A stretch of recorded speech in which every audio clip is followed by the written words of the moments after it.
Social media के ज़माने में लगभग हर व्यक्ति सोशल मीडिया के किसी न किसी प्लेटफॉर्म से जरूर जुड़ा हुआ है। हम बात करें फेसबुक की, ट्विटर की, इंस्टाग्राम की, हर व्यक्ति किसी न किसी रूप में इनसे कनेक्ट है। लेकिन इतनी ही ताकत से इनके ऊपर क्राइम भी बढ़ता जा रहा है। लोगों के अकाउंट हैक हो रहे हैं, ब्लैकमेलिंग की घटनाएं बढ़ रही हैं। इसी तरीके से अगर हम बैंकिंग की बात करें, यूपीआई पेमेंट की बात करें, ऑनलाइन बैंकिंग की बात करें, तो निश्चित रूप से लोगों की बैंकिंग में सुगमता आई है, मगर बावजूद इसके इनमें भी क्राइम बढ़ रहा है। लोगों के अकाउंट से पैसे उड़ाए जा रहे हैं या उड़ाए जा सकते हैं, और इन सब के लिए आपको बहुत सावधानी की जरूरत पड़ती है। आज हम इन सब जोखिमों को समझने के लिए, इन समस्याओं के निदान करने के लिए इंदौर शहर के superstar police officer mister Rajesh Dandotiya, जो कि एडिशनल डीसीपी हैं। थैंक यू जितेंद्र जी। और मैं मुरैना का रहने वाला हूँ, और चूँकि उस समय लगातार काम करते थे, स्टडी करते थे, 12th तक के एग्ज़ाम दिए, फिर डॉक्टर बनने, पेरेंट्स ने बोला कि डॉक्टर बनना है तो डॉक्टर के लिए प्रयास किया, नहीं हो पाया।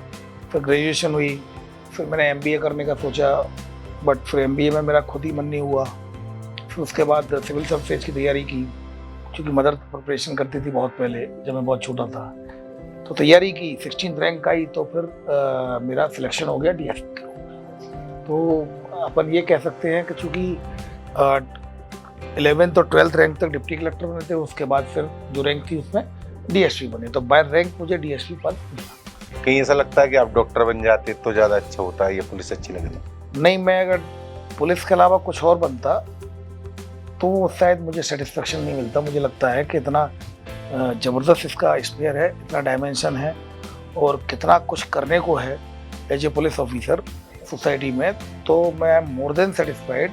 मतलब आई एम लकी कि मैं पुलिस में आ पाया। आजकल सोशल मीडिया के लगभग हर प्लेटफॉर्म पर, जैसे कि हम बात करें फेसबुक की, इंस्टाग्राम की, ट्विटर की, लोग जुड़े हुए हैं, और काफ़ी कुछ उनको उसमें मज़ा भी आ रहा है और लोगों से जुड़ाव भी हो रहा है। लेकिन इसके साथ ही जो साइबर क्राइम वाले लोग हैं, बेहावी हो रहे हैं, लोगों के अकाउंट हैक हो रहे हैं। तो ये किस तरीके से होता है, और हम हमारे दर्शकों को ये बताना चाहेंगे कि ये इनसे बचाव का उपाय क्या है, क्या उनको सावधानी बरतनी चाहिए, और किस किस तरीके से लोग उनको प्रलोभन देके, लालच देके ये सब कर रहे हैं। देखिए, science and technology has given a great ease and comfort never to day-to-day livings, but this comfort has also been given to the criminals for carrying out their nefarious activities. आप इसको और ऐसे समझें कि मैं अगर विजयनगर से रीगल जा रहा हूँ, एक अच्छी मुझे रोड मिली है, एक बढ़िया मेरे पास 4 व्हीलर गाड़ी है। अब अगर मैं सावधानी से चलाऊँगा तो बिना किसी परेशानी के रीगल पहुँच जाऊँगा मैं। अगर मैं सावधानी से नहीं चलाऊँगा तो कहीं ना कहीं एक्सीडेंट होने का खतरा होगा। Same with the cyber world. आप साइबर में ट्रेवल कर रहे हो, सारी ऑनलाइन एक्टिविटीज़ कर रहे हो, जस्ट लाइक रोड। अगर आपने सावधानी रोड से हटाई, रोड में अगर आप सावधानी पूर्वक गाड़ी नहीं चला रहे हो, तो आप दुर्घटना आपके साथ हो सकती है। ठीक उसी प्रकार साइबर वर्ल्ड में भी आपने स्किलफुली सावधानी अगर नहीं बरती तो आपके साथ कोई भी दुर्घटना हो जाएगी, कोई भी आपका ट्रैप हो जाएगा और आपके साथ फ्रॉड हो जाएगा। तो उसके लिए आपको संभल कर चलने की जरूरत होगी। मैं ये चाहता हूँ कि हम ये बताएं लोगों को कि किस तरह की घटनाएं होती हैं और किस तरीके से उनसे बचा जाना। देखिए, it's very difficult to explain, क्योंकि ये समय काफ़ी कम है, बट मैं एक ब्रॉड आउटलाइन ये बता देता हूँ कि जो ऑनलाइन फ्रॉड्स होते हैं उसमें जो मैक्सिमम फ्रॉड्स होते हैं आपके ऑनलाइन शॉपिंग फ्रॉड होते हैं, क्रेडिट कार्ड का फ्रॉड, डेबिट कार्ड की जो इन्फॉर्मेशन लोग शेयर कर लेते हैं वो फ्रॉड होते हैं। सेक्सटॉर्शन का भी फ्रॉड है कि एक लड़की मोबाइल पे आपको वीडियो कॉल करती है, मैसेज भेजती है, और उसके बाद फिर आपको ब्लैकमेल करने की कोशिश करती है। इसके अलावा अभी जो नटराज पेंसिल की पैकिंग के लिए online job, part time job के लिए जो आते हैं, तो नटराज पेंसिल की पैकिंग के लिए भी जो फ्रॉड चल रहे हैं, हालांकि अभी थोड़े से कम हुए हैं, पर ऑनलाइन फ्रॉड काफ़ी बड़े हैं। ऑनलाइन जॉब के लिए, पार्ट टाइम जॉब के लिए, वर्क फ्रॉम होम के लिए, ऑनलाइन ट्रेडिंग के लिए कि आप ट्रेडिंग करते, ये फ्रॉड काफ़ी बड़े हैं।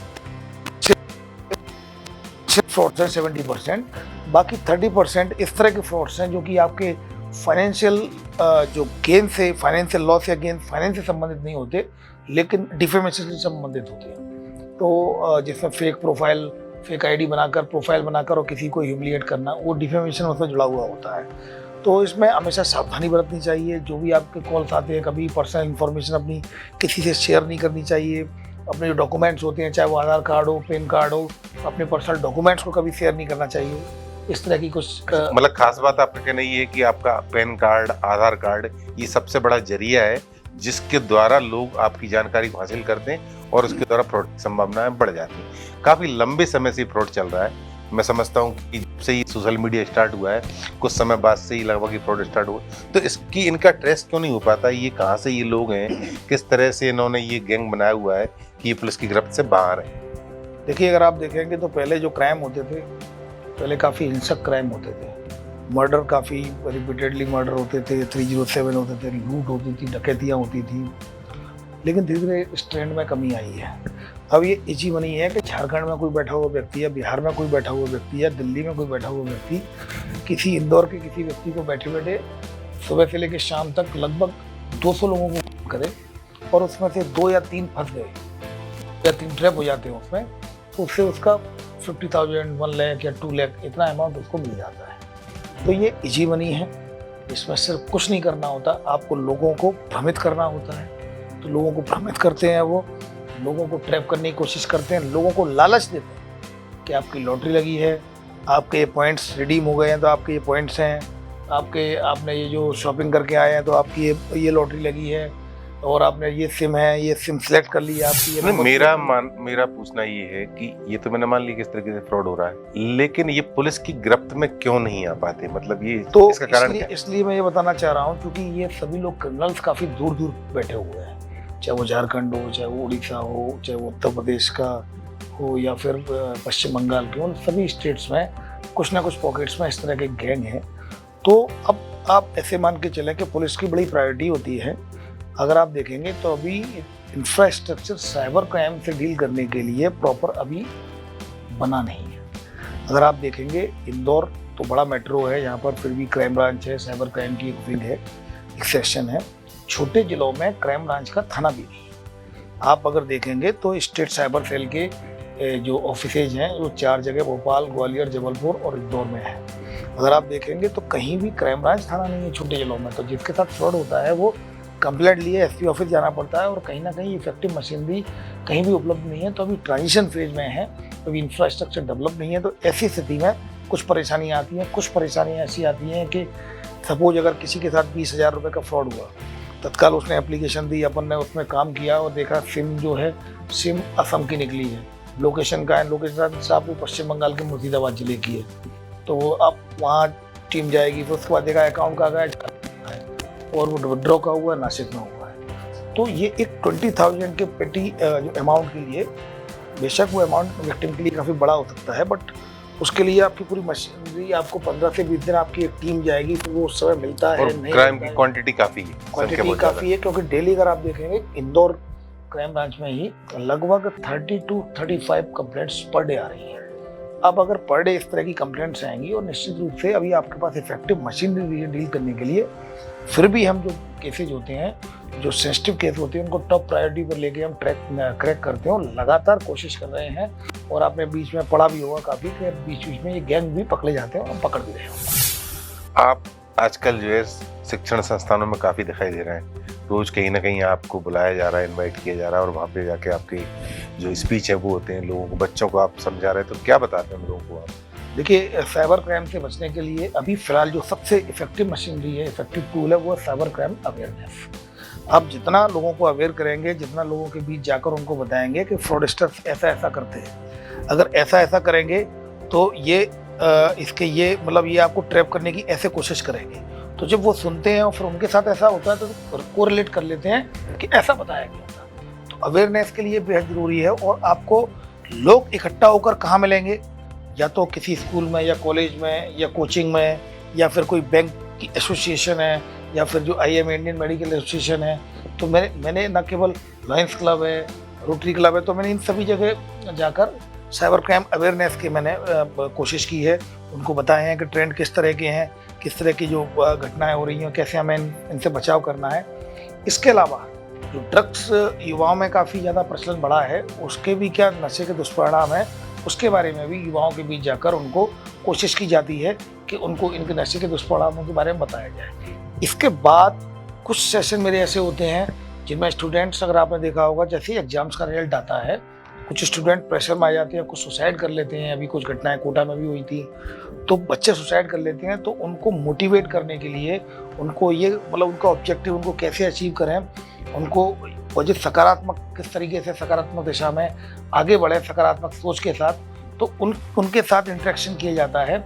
और सबसे बड़ा इम्पोर्टेंट जो इस पूरे इंटरेक्शन से ये होता है कि पुलिस और स्टूडेंट्स या पुलिस और पब्लिक के बीच दूरियां कम हो, एक दूसरे एक से इंटरेक्शन होगा, तो आपका इंफॉर्मेशन शेयरिंग बढ़ेगा, तो जिससे कि क्राइम कंट्रोल, क्राइम प्रिवेंशन में भी काफ़ी मदद होगी। आपको सोशल मीडिया में ग्लैमर में रहने का काफ़ी शौक, मैं देखते रहता हूँ आपके अकाउंट, तो ये आप प्रोफेशन के लिए ज़रूरी मानते हैं या ग्लैमर में रहने का शौक है?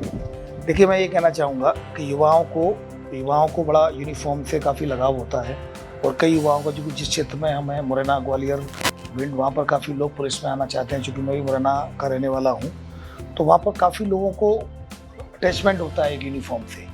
और जब आप अपनी बात कहने जाते हो, चाहे स्कूल हो, कॉलेज हो या कहीं भी जाते हो, आप अगर लाइव रहते हैं, लाइव से आपकी ट्रांसपेरेंसी रहती है कि आप कैसे काम करते हैं। लोग कुछ और सोचते हैं कि पुलिस कैसे काम करती है, पर मेरा सोशल मीडिया पर लाइव रहना और सोशल मीडिया पर लगातार प्रेजेंस बनाए रखने का मुख्य कारण ये है कि लोगों को ये पता चले कि पुलिस किस परिस्थितियों में काम करती है, क्या काम करती है, कैसे क्राइम को कंट्रोल करती है, और कैसे बड़ी लॉ एंड ड्यूटी। अगर आप देखेंगे तो मैंने रात की जो सर्चिंग हुई थी वो भी मैंने लाइव की थी। इसके अलावा जन सुनवाई, अब देखिए कि जन सुनवाई में मुझे काफ़ी इरिटेशन हो जाता था, मुझे काफ़ी ऐसा लगता था कि काफ़ी इम्पेशेंट हो जाता था मैं लोगों को सुन के 2-2 घंटे उनकी समस्याएं सुनना। तो मैंने तरीका निकाला कि मैं लाइव रहूँगा, लोग मुझे देखेंगे तो मैं अपने आप को कंट्रोल कर पाऊँगा। तो मैंने, आप देखना, मेरे कई ऐसे जन सुनवाई के प्रोग्राम हैं, मैंने लाइव करता था। कुछ पुलिस की ड्यूटियाँ होती थी वो लाइव करता था, ये सेशन सारे लाइव करता हूँ। ये लाइव इसलिए किया जाता है कि जिससे लोग इंस्पायर हों, जो स्टूडेंट्स हैं, स्टूडेंट्स को मोटिवेशन मिले कि उनको भी इस तरह फील्ड में आगे बढ़ना है, और आपकी प्रेजेंस सोसाइटी में बनी रहे, लोगों के बीच आपकी प्रेजेंस बनी रहे। और आप यकीन नहीं मानेंगे कि मुझे पुलिसिंग में इतना फ़ायदा हुआ है इससे। लोग मुझे मैसेज कर करके इन्फॉर्मेशन, चाहे कहीं भी ड्रग्स की कहीं सप्लाई हो रही है तो उसके बारे में बताते हैं। इवन स्टूडेंट्स होते हैं जिनके बीच में गया हूँ, तो स्टूडेंट्स ने भी मुझे मैसेज करके, जो सोशल मीडिया पर, कि कोई किसी को परेशान कर रहा है, कहीं कोई ऐसी इन्फॉर्मेशन जो कि क्राइम को प्रिवेंट करने के लिए इम्पोर्टेंट है, वो इस तरह की इन्फॉर्मेशन ही मुझे मिल रही है। तो मेरा ऐसा मानना है कि सोशल मीडिया एक बेहतर प्लेटफॉर्म है जनता से डायरेक्ट जुड़ने। दिखने में आप काफ़ी फिटफाट रहते हैं, आप स्पोर्ट पर्सन भी हैं, लेकिन कुछ दिन पहले आपको एक सीवियर अटैक आया। हालांकि आप 10 दिन में दोबारा रिकवर कर गए, दोबारा अपने काम पर वापस लौट आए और उसी गति और सक्रियता के साथ में आपने काम स्टार्ट किया। मगर निश्चित रूप से आपके जो चाहने वाले हैं उनको इससे झटका जरूर लगा हुआ कि इतने फिटफाट आदमी को अटैक आया। तो मैं ये जानना चाहता हूँ कि क्या कारण था, डॉक्टर ने क्या बताया, और अटैक आने के बाद अब आप कैसा फील कर रहे हैं? देखिए, एक तो मेरी पेरेंटल हिस्ट्री है, मेरे फादर भी एक्सपायर हुए थे हार्ट अटैक से, एक वो कारण है। दूसरा, स्ट्रेस बहुत बड़ा कारण डॉक्टर्स ने बताया था कि काफ़ी स्ट्रेस था, और स्ट्रेस होने के बाद चूँकि काम का काफ़ी ज़्यादा तनाव था, और जब आप पुलिस में रहते हैं तो आपके ड्यूटी आवर्स डिसाइडेड नहीं होते, तो काफ़ी मतलब डाइट भी, कभी लेट नाइट खाना खा रहे हैं, कभी जल्दी खा लिया, तो वो इरेगुलरिटी सब लाइफस्टाइल की वजह से भी ये हो पाया। मैं क्रिकेट भी खेलता था, पर मैं ये कहना चाहूँगा, चूँकि फिटनेस, क्रिकेट और योगा भी करता था मैं, अगर मैं बच गया हूँ तो इसी वजह से बचा हूँ कि मैं फिट हूँ और मैं लगातार ग्राउंड से जुड़ा रहा, क्रिकेट खेलता था, तो इस वजह से मैं बच गया। डॉक्टर्स का कहना था काफ़ी सीवियर अटैक था, फिर स्टंट भी डले हैं, और पहले और अब में बड़ा फ़र्क है। अब मैं पूर्ण रूप से स्वस्थ नहीं हूँ, अभी थोड़ी सी वीकनेसेज है, जो कि मुझे लगता है कि 3 से 4 महीने में मैं रिकवर कर पाऊँगा। अभी मैंने ग्राउंड पर गया नहीं हूँ क्योंकि मुझे वीकनेस लगती है। मैं ये कहना चाहूँगा कि जो ऊर्जा पहले थी और अब इसमें मुझे काफ़ी मेहनत करनी पड़ रही है। पहले सहज भाव से होती थी, अब मुझे काफ़ी मेहनत करके अभी जो मैं काम कर पा रहा हूँ, काफ़ी मेहनत लगती है उसमें और थकान भी होती है, पर विश्वास है 3 महीने में रिकवर। इतनी भागम भाग की ज़िंदगी, इतना प्रेशर, इतनी भीड़ भाड़, लोगों की समस्याएं, उसके बीच में आप अपनी फैमिली को समय दे पाते हैं, और अगर दे पाते तो कितना दे पाते हैं, क्या समस्याएं आती हैं? निश्चित रूप से बड़ी बहुत समस्या रहती है पुलिस में, स्पेशली जब दोनों की पोस्टिंग अलग अलग हो। तो मेरी आईएफ की पोस्टिंग जबलपुर थी अभी, और मेरी ग्वालियर थी 2 साल। फिर अभी यहाँ इंदौर में हमारी पोस्टिंग साथ में हुई है। तो ये पहली बार फील्ड पोस्टिंग में हम दोनों साथ में हैं। तो उस समय तो मैं काफ़ी समय दे ही नहीं पाता था, क्योंकि काफ़ी दूर दूर रहते थे। तो फ़ोन पे जितनी बात हो जाए, या बीच में मैं चला जाऊँ या फिर वो आ जाए फैमिली के साथ। बच्चा भी काफ़ी छोटा है अभी, अब 4.5 साल का हो गया है, तो उसको भी मैं समय नहीं दे पाया। तो निश्चित रूप से मैं ये कहना चाहूँगा, पुलिस में ये बात सही है कि फैमिली अफेक्ट होती है और फैमिली प्रभावित होती है। आप उसको अच्छे से मैनेज कर सकते हैं, बैलेंस बना सकते हैं, लेकिन वो तब संभव हो पाता है जब आप साथ में रहते हैं। अब साथ में रह रहे हैं, लेकिन बैलेंस पूरी तरह नहीं बन पाता। कहीं ना कहीं सेक्रीफाइसेस करना ही होता है।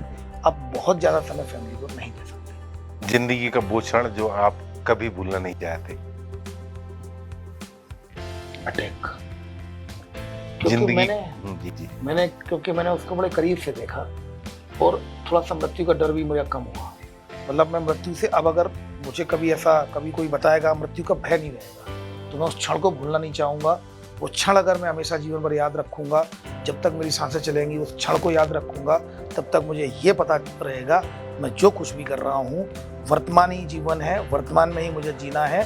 भविष्य की प्लानिंग में कोई अर्थ नहीं है, क्योंकि आपको सांसें और जीवन कभी बहुत बढ़िया। मौका नहीं देगा। वो क्षण जो आप हमेशा भूलना चाहेंगे? Heart attack. मैं इसलिए बोलना चाहूँगा क्योंकि मैं इतना एनर्जेटिक था, इतना एक्टिव था, तो कहीं ना कहीं मुझे इस बात का फ़र्क, मेरी पर्सनैलिटी बात का, ये बात मेरे हमेशा जेहन में रहेगी। मुझे जब मैं बहुत मेहनत करूँगा, स्ट्रेस जब मेरे ऊपर आएगा, तो मुझे कहीं ना कहीं एक संशय रहेगा, कहीं फिर दोबारा अटैक ना आ जाए। तो मुझे कंट्रोल करना पड़ेगा। ये माइंड सेट मेरे साथ चलता रहेगा, जिसको मैं भूलना चाहता हूँ। तो ये है राजेश दंडोतिया। अब के पहले भी इंदौर आपकी पोस्टिंग थी, और शायद आप क्राइम ब्रांच देखते थे। गुंडों में बड़ी दहशत थी, और आज ये दोबारा साइबर क्राइम के आधिकारिक रूप में हमारे बीच आए। मुझे लगता है कि इस बातचीत के दौरान आपको बहुत कुछ सोचने, समझने और सावधानी बरतने का मौका मिला होगा, और ये जानने का अवसर मिला होगा कि किस तरीके से क्राइम होता है। मेरा प्रयास रहेगा कि आगे भी आपको इस तरह की बड़ी हस्तियों से मिलवाऊं और आपको अधिक से अधिक जानकारी साझा कर सकूं। नमस्कार, देखते रहिए ब्रदवासी।